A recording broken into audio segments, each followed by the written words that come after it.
Yang hari ini Umi Riz akan share ke sahabat lintas generasi, mudah-mudahan juga bisa termasuk menjawab atas pertanyaan dari kakak pengawas kami yang kemudian kokonot menjadi kokomelo. Ibu-ibu yang Umi Riz pastinya sayangi dong, mudah-mudahan rasa sayang ini bisa sampai kemudian bismillah sampai jannah, amin. Ustazah kalau boleh cerita ya, BJ Squad itu berdiri sejak tahun 2015. Dari anggota yang cuma 3 sampai akhirnya kami 24 orang. Di tahun 2022 akhirnya kami pecah. Kami di sini 12, di tempat lain 12. Salah satu orang yang masih bersama di 12 itu adalah Aji Nur, Usdua, Jijah, Kakak SD, Kakak 5 dan beberapa lainnya yang kami sama-sama 12 orang. Jadi rupanya kenapa ada perpecahan dan kemudian kenapa ada penyesalan? Kenapa? Bukan kalau Sujon tadi udah umum. Kenapa ada perpecahan dan kenapa kemudian harus ternyata ada penyesalan? Jadi singkat cerita, yang menyesal ini qadarullah beliau kena penyakit yang namanya stroke. Aku bisa melihat jelas dan dibuktikan, disaksikan oleh teman-teman BJ lama, beliau menulis surat bahwa beliau menyesal karena berpisah dan beliau ingin kembali lagi bersama-sama, tapi itu tidak mungkin lagi terjadi. Kenapa akhirnya perpecahan menjadi suatu penyesalan? Dikarenakan mulutmu adalah harimaumu. Jadi hati-hati terhadap aduan orang lain. Itu pun ngadu terhadap event itu guru ngaji sekalipun, hati-hati. Karena guru ngaji juga masih manusia. Kecuali kalau ngadunya sama Allah Ta'ala, insya Allah sempurna. Karena sudut pandang guru yang masih manusia saja, beliau bisa tergiring opininya untuk kemudian terbawa emosinya sehingga ikut kebencian sama yang diceritakan orang tersebut. Dan ini adalah kisah nyata juga fakta. Jadi hati-hati. Kenapa perpecahan sehingga terjadi penyesalan? Hanya karena aduan mulutmu harimaumu. Ketika gelombang itu ingin menyesal kembali lagi, sudah tidak mungkin, karena ini sudah terlalu banyak, orangnya sudah 80. Kalau masuk lagi tambah 12 sudah terlalu banyak. Jadi dan tidak mungkin karena sudah mempunyai luka masing-masing gitu ya. Makanya aku berpesan di sini untuk siapapun yang mempunyai ganjalan apapun itu, karena kalau senyawa itu artinya senyawai. Kalau kita lagi ngobrol misalnya sama adik haji, ada rasa nangis, itu saking klopnya. Tapi belum tentu kemudian kalau aku ngobrol sama Bu Nida, itu beda lagi nyawanya tuh. Jadi tolong hargai ketika ada grup lain, dari grup A menjadi pindah ke grup koko lain gitu. Artinya senyawa itulah. Jadi kisah dulu, saking mencintai orang itu, tidak ingin orang itu berada di circle A, B, C, dan Z. Sementara kita kan rahmatan lil alamin ya. Artinya orang itu akhirnya membuat, saking mencintai orang itu, tidak ingin orang itu berada di circle A, B, C, dan Z. Sementara kita kan rahmatan lil alamin ya.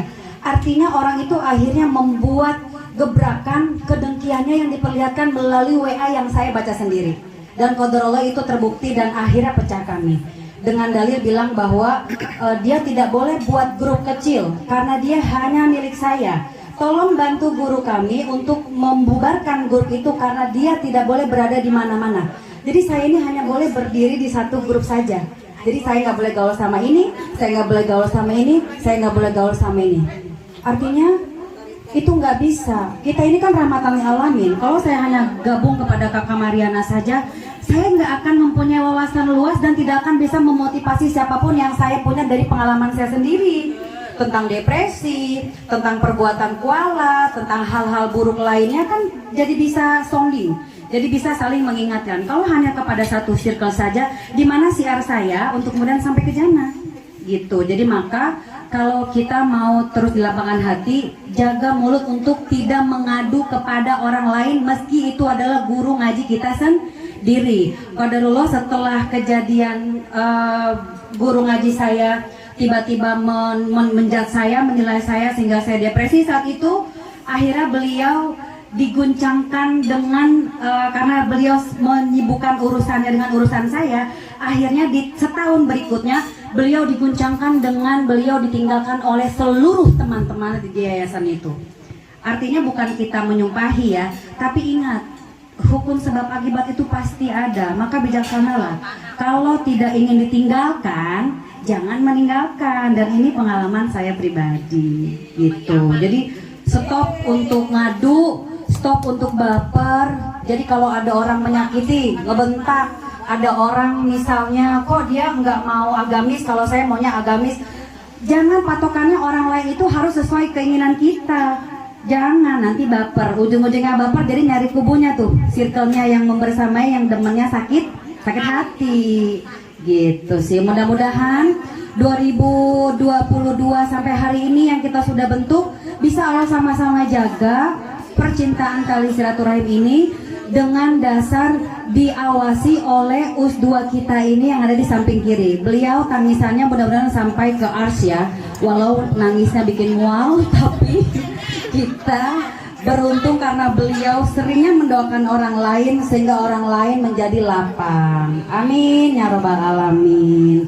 Mudah-mudahan cerita ini bisa menjadi inspirasi. Kalau Anda lihat ke kanan lagi nangis lagi tuh, lihat